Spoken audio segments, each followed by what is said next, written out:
നബിതങ്ങൾ അങ്ങനെ അള്ളാഹുവിന്റെ പ്രവാചകൻ സല്ലല്ലാഹു അലൈഹി വസല്ലമ തങ്ങളെ നമ്മൾ ഇഷ്ടപ്പെട്ടു കഴിഞ്ഞാൽ വൺ സൈഡ് പ്രണയമല്ല, ആ മദീനയുമായി നമുക്കൊരു ബന്ധമുണ്ടാക്കി എടുക്കാൻ കഴിയും. മഹാനായ ആദരവായ പ്രവാചകൻ നബി മുഹമ്മദ് മുസ്തഫ സല്ലല്ലാഹു അലൈഹി വസല്ലമ തങ്ങളെ സ്നേഹിക്കണം, പെങ്ങളെ സ്നേഹിക്കണം ചെറുപ്പക്കാരാ.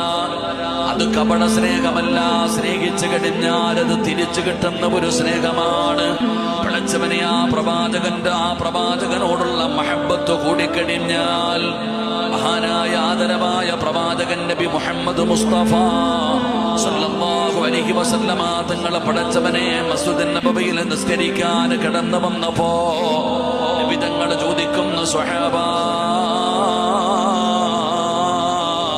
തൽഹത്ത് ഇബ്നു ബറാഇനെ കാണുന്നില്ലല്ലോ സ്വഹാബാ. നിസ്കരിക്കാൻ കാണാതെ വരുന്ന ഒരു ചെറുപ്പക്കാരനെ കുറിച്ച് ലോകത്തിന്റെ നേതാവ് ചോദിക്കുകയാണ്. കേൾക്കുന്നെങ്കിൽ നമ്മുടെ വീഡിയോ ലൈക്ക് ചെയ്യാനും ചാനൽ സബ്സ്ക്രൈബ് ചെയ്യാനും മറക്കണ്ട. നമുക്ക് അടുത്ത നല്ലൊരു വീഡിയോ ആയിട്ട് കാണാം.